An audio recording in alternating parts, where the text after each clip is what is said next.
बिस्मिल्लाहिर्रहमानिर्रहीम। अस्सलाम वालेकुम नादरीन, आप यूट्यूब चैनल देख रहे हैं। मैं इमरान खान हूँ। 3 बहुत आम खबरें मुझे आपके सामने रखनी है और तीनों के बारे में आपको बताता हूँ वो क्या है। एक तो हुकूमत प्रोपेगेंडा कर रही है बार बार कि जनाब उन्होंने इकॉनमी ठीक कर दी है। सिर्फ एक फैक्टर आज आपके सामने रखूँगा और कोशिश करूँगा रोज़ाना एक आधी चीज़ आपके सामने ज़रूर रखूँ ताकि इनका पोल खुले। ये लोगों को बेवकूफ़ समझते हैं, लोगों के घर का बजट इन्होंने तबाह कर दिया है और ये अपनी ही कारकर्दगी से अपना ही मुवाजना करते हैं कि 10 दिन पहले हम आपको जो है वो बड़े वाले डंडे से मार रहे थे, आज हम आपको थोड़े से छोटे वाले डंडे से मार रहे हैं। ये कौन सा मुवाजना है भाई? आपने तो महंगाई कम करनी थी। तो मैं एक एक करके पोल खोलूंगा। आज इन्होंने बड़ी बगलें बजाई, बड़ी इन्होंने कल तालियां बजाई और बड़े इन्होंने नारे लगाए। तो इनके नारों में कितनी सदाकत है, बहुत बड़ा पोल खोलूंगा मैं इस वीलॉग के आखिर में। और एक चीज़ आईनी तरमीम के हवाले से है, वो भी बहुत इंपॉर्टेंट है, मुझे आपको बतानी है। लेकिन सबसे पहले इमरान खान साहब की सूरत हाल। इमरान खान साहब की जेल के अंदर मुलाकातें रोक दी गई हैं। 18 तारीख तक उनसे कोई नहीं मिल पाएगा, इसका बंदोबस्त किया गया है। अब 18 तारीख तक क्यों नहीं मिल पाएगा वो मैं आपको बाद में बताता हूं। नेक्स्ट स्टोरी इसके ऊपर है। लेकिन इमरान खान साहब को 18 तारीख तक मिलने से उन्होंने इनकार कर दिया जी, कोई नहीं मिल सकता। उसकी वजह यह है कि सिक्योरिटी के इश्यूज हैं और जेल के अंदर कुछ मामला एक्सरसाइजेज चल रही हैं। तो इमरान खान कोई माजा गामा तो नहीं है ना। ओ भाई, वो इमरान खान साबिक वज़ीर-ए-आज़म पाकिस्तान है, पूरी दुनिया में उसका नाम है। दुनिया के 62 अफराद की फहरिस्त के अंदर वो आदमी कहाँ खड़ा है जाकर आप चेक कर लें। और दुनिया के कितने लोग उसको जानते हैं और उसको मिलना चाहते हैं ये भी आप जाकर चेक कर लें। उसकी क्रेडिबिलिटी आप चेक कर लें। वो एक आवाज़ देता है जेल में बैठकर और पूरा पाकिस्तान चौक हो जाता है। 4-4, 5-5 शहर एट अ टाइम बंद हो जाते हैं। वो इतना ताकतवर आदमी है पॉलिटिकली और पाकिस्तान के लोग उससे प्यार करते हैं। सबसे ज़्यादा वोट पाकिस्तान की तारीख में उसने हासिल किए हैं। तो आम आदमी थोड़ी है कि उससे आप मुलाकात बंद करवा देंगे किसी भी बहाने से। तो 18 तारीख तक के लिए इन्होंने मुलाकात बंद करवा दी है। इसमें बैरिस्टर गौहर ने उमर अयूब साहब के साथ और रऊफ हसन साहब के साथ बैठकर एक प्रेस कॉन्फ्रेंस की है और उन्होंने कहा जी पहले भी इमरान खान पे 2 हमले हो चुके हैं और इमरान खान साहब अपने मुंह से खुद कई दफ़ा कह चुके हैं कि उनकी जान को ख़तरा है। और इमरान खान से हमें आज के दिन की उन्होंने वार्निंग दी है कि हर हाल में मिलाया जाए। इमरान खान आम कैदी नहीं है। हमें पहले से अंदाज़ा था कि उनके साथ क्या किया जा रहा है या क्या किया जा सकता है। इसमें मुराद सईद का एक स्टेटमेंट है, वो भी बहुत इंपॉर्टेंट है। मुराद सईद का आप स्टेटमेंट सुन लें, आपको आइडिया हो जाएगा कि मामला किस तरफ जा रहा है। मुराद सईद ने कहा कि मैंने महीनों पहले इतला दी थी कि एस्टेब्लिशमेंट नवंबर से पहले पहले इमरान खान के हवाले से अपने घिनौने मंसूबों पर अमल दरामद का इरादा रखती है। पाकिस्तान में मुकम्मल तौर पर मिस्र मॉडल को लागू किया गया है।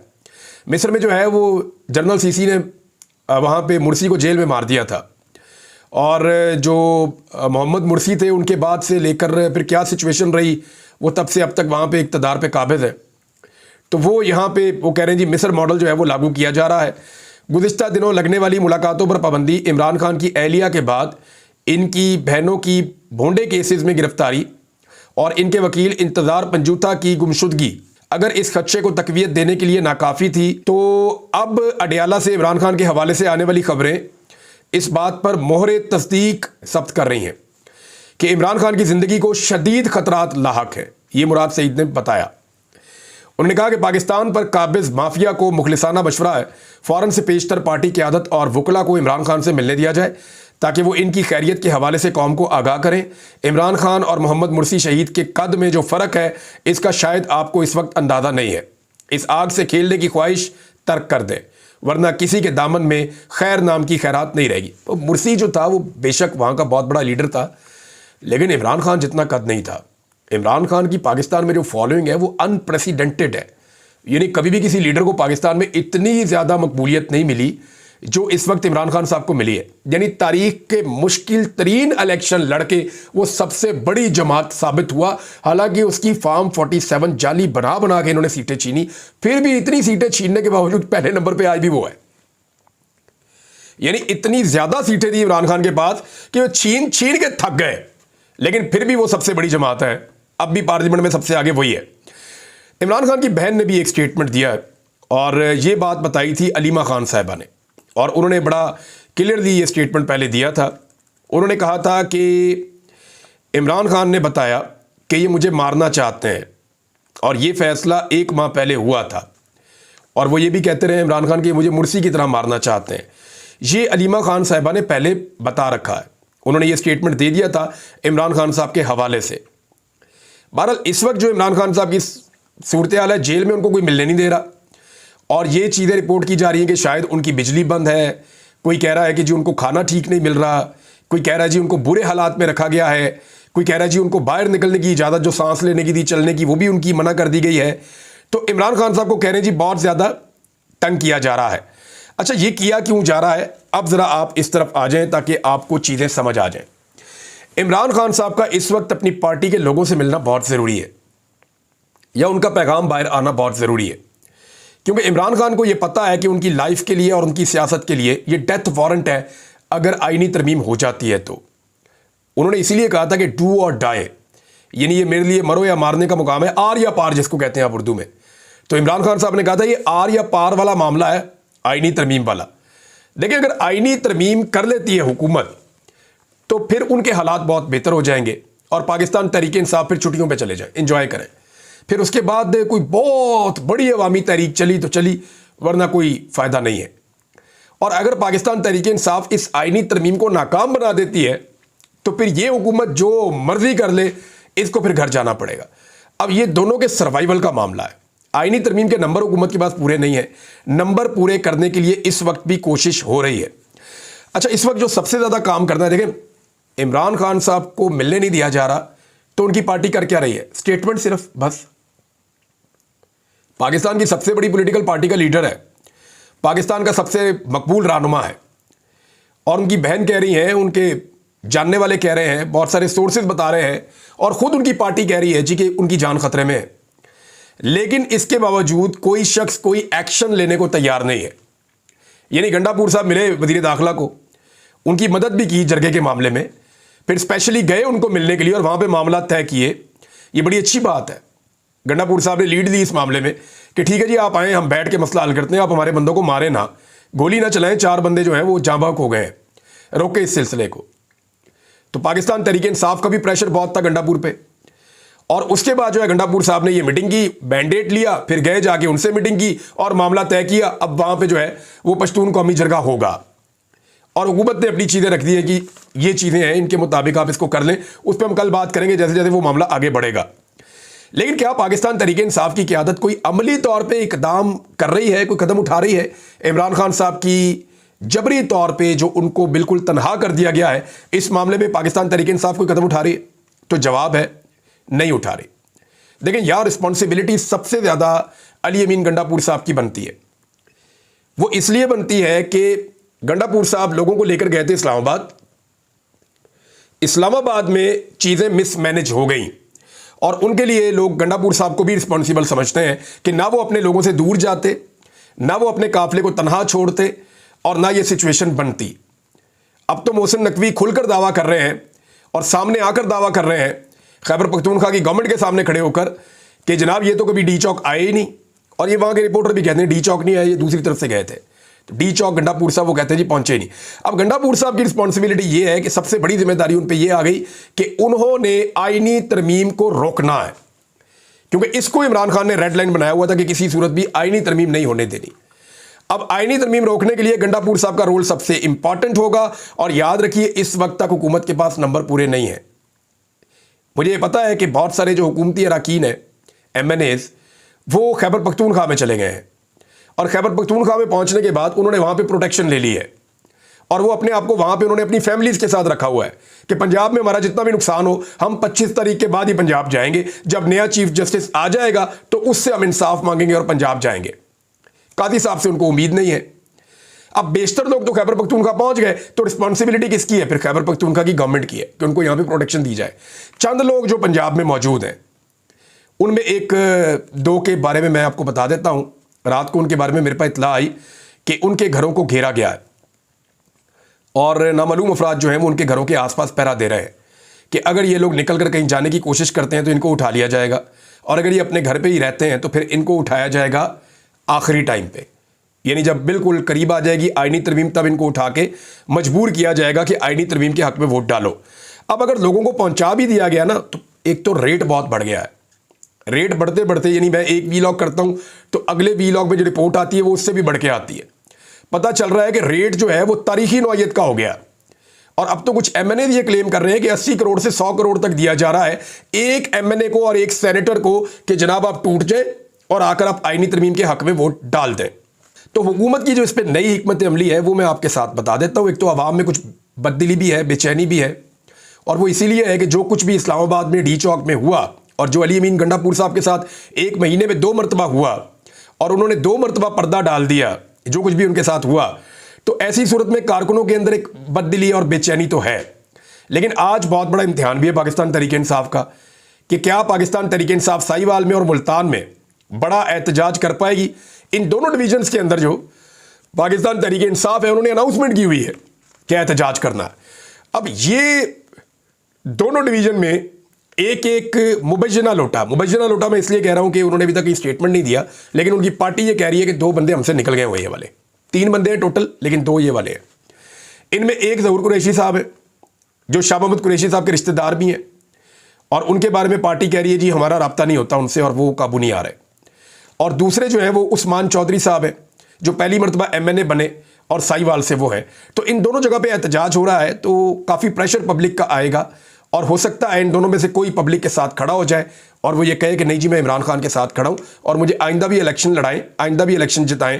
क्योंकि देखें उस्मान चौधरी को तो ये कहा गया कि अगली दफ़ा तो पीटीआई ने तुम्हें टिकट देना ही नहीं है और तुम्हारे चचा को टिकट मिलेगा, तो इसलिए तुम एक ही दफ़ा एमएनए बने हो, तो जो तुमने कमाना है, जो तुमने करना है वो कर लो।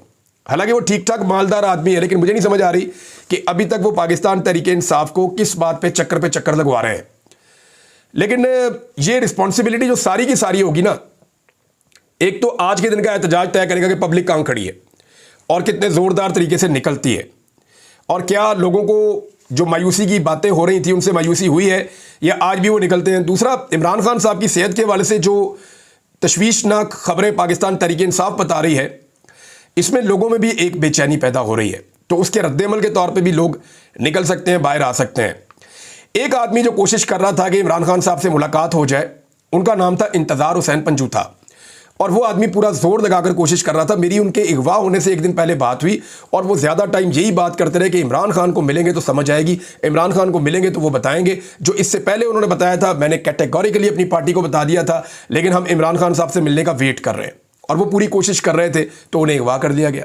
अब वो लापता है जबरी तौर पर, उनका पता ही कोई नहीं है। पुलिस ने अपनी मुद्दत में मुकदमा दर्ज कर लिया है और वकला जो है वो हाथ पे हाथ रख कर बैठे हुए हैं, एक के बाद एक वकील उठाया जाता है और वकला इसके ऊपर तवज्जो ही नहीं देते। अच्छा, ये जो है ना, वकील अपनी ताकत को कम कर रहे हैं, अपनी कमजोरी जो है उसको मैदान में रख रहे हैं कि जो मर्जी आए उनके साथ जो मर्जी करे। क्योंकि अभी एक खास जमात के वकला को मार पड़ रही है, कल दूसरी जमात के पड़ेगी, परसों तीसरी सोच वालों को पड़ेगी, तो इस तरह ही अकेले अकेले होकर मार खाएंगे। गंडापुर की जिम्मेदारी बहुत बढ़ जाती है क्योंकि ये सारा मलबा उन पर पड़ता है और उन्हें अब इस सारी सूरत हाल में फ्रंट फुट पे आना पड़ेगा। उन्होंने ये स्टेटमेंट दिया था गंडापुर ने कि जनाब मैं दोबारा आऊँगा और मैं फिर आऊँगा, तो आइन के ऊपर हमला रोकना है और अदलिया के ऊपर अटैक रोकना है, अदलिया को इनके कंट्रोल में नहीं जाने देना। तो ये 2 चीज़ें करने के लिए गंडापुर साहब को शायद अगर इमरान खान साहब से मुलाकात नहीं भी होती तो दोबारा डी चौक इस्लामाबाद जाना पड़ेगा आइनी तरमीम को रोकने के लिए। अब एक और ख़बर जो मैंने आपको शुरू में कहा था कि मैं आपको ज़रूर बताऊँगा, ज़रा ये आप अपने सामने रख लें कि हुकूमत ने दावा किया कि 5 पावर प्लांट्स जो हैं वो बंद कर दिए गए हैं और इससे 411 अरब रुपए बच जाएंगे। तो जनाब ये चिट्टा झूठ है।